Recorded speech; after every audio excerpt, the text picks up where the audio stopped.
Every great creative work stands on the shoulders of giants. Welcome to RetroInspection, where we examine and find out where the things we love today came from. All right, welcome to RetroInspection. My name is Nick. Russ is with me here today.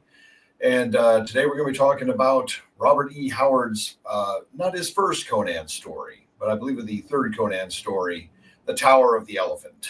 And we'll be discussing that as sort of a basis for the sword and sorcery genre. Russ? We want to caution people up at the top. Robert E. Howard, a very talented person, also had some demons, and some of which he couldn't quite control. He didn't have the right resources. So we'd like to say that if anyone ever has trouble in their lives and they need to talk to someone, we'll put some resources in the notes below where people can reach out if they find themselves in a depression where they need help. And if you even have that question in your mind, please call these folks at the American Foundation for Suicide Prevention. They will help you at any time. So that being said, Nick, let's talk a little bit about Robert E. Howard. Yep, born 1906, died 1936. Really, it's within the last decade of his life that he has any real writing success, which actually, by the standards of the era is actually pretty significant. He was very prolific. He made a lot of sales.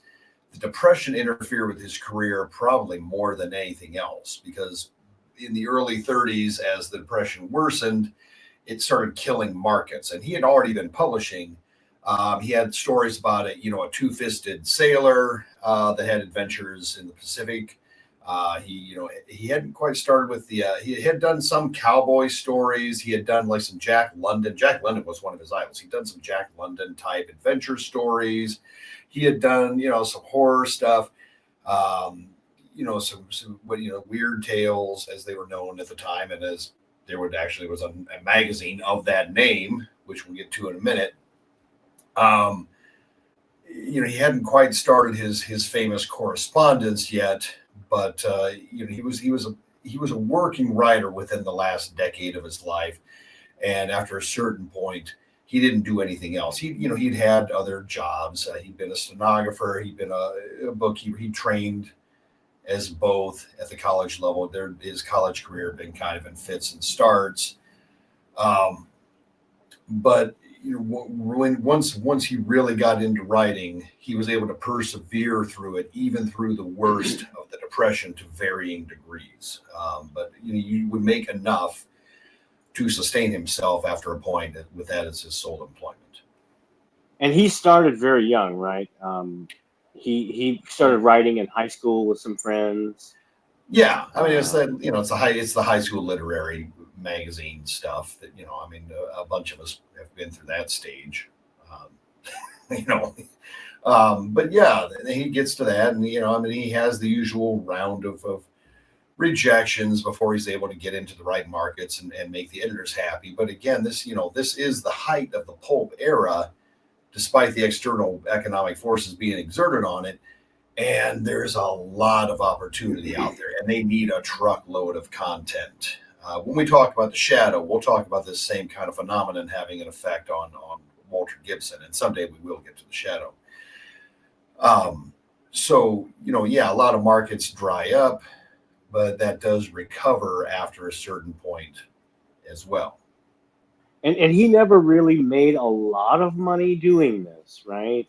So he had to supplement his life and really subsidize his ability to write by odd jobs, menial jobs. And he grew up in Texas, in the Panhandle, I believe, and he had no desire to become an oil man. No, and I think at a young age he decided that the oil boom brought in the worst of humanity, and wrecked his small town that he lived in. His father was a doctor. His Yeah. mother, I think, was a socialite who married Howard's father, and they moved to Central Texas, maybe the Panhandle, and Yeah. he was raised primarily by his mother and influenced by his mother. She was very literate, and she really instilled into Howard the love of the classics and poetry. He was. It's kind of strange to think of a kid really growing up in the Dust Bowl, being so enamored of poetry and the classic English literature, but he was. Yeah. And we'll talk about this later, but you can kind of see that in some of his work in Conan. Anyway, his father was very domineering, and he and Howard's mother had some sort of schism. Um, and Howard, I think, had to finish high school at a very young age and lived in a boarding house with his mother, but separate from his father. Yeah, they moved. So the bulk of his life was spent in Cross Plains, but they moved out of Cross Plains. I can't remember the name of the town. To his senior year of high school, he'd gone the first 3 years in Cross Plains, but the last year they did move to another town where he finished up there. And he, I don't know. I guess we want to be armchair psychologists, but would you characterize Howard's relationship with his mother as Oedipal? Yeah, I mean, As much as we know about it? And I don't know. Yeah, you see that people, that term gets bandied about, but it's,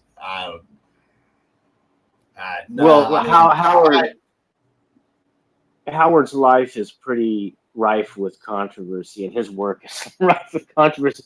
But I find it, it's curious to me because his mother dominates his early life, his education, and then spurs his ultimate act. Yeah. So you have to question yourself. There's a natural kind of question. If someone exerts such a control over your life that you feel like if they're passing, you have to pass too, there's a little bit of unnaturalness to that relationship. Yeah, but who knows? I mean, what other mental stuff was going on with him at that time? Well, I mean, it's not like you're gonna diagnoses are of mental health diagnoses are going to be pretty hard to come by in the 1930s in general. Like, subscribe, repost, share everywhere. To see what else we're up to, visit xynobooks.com, xenobooks.com.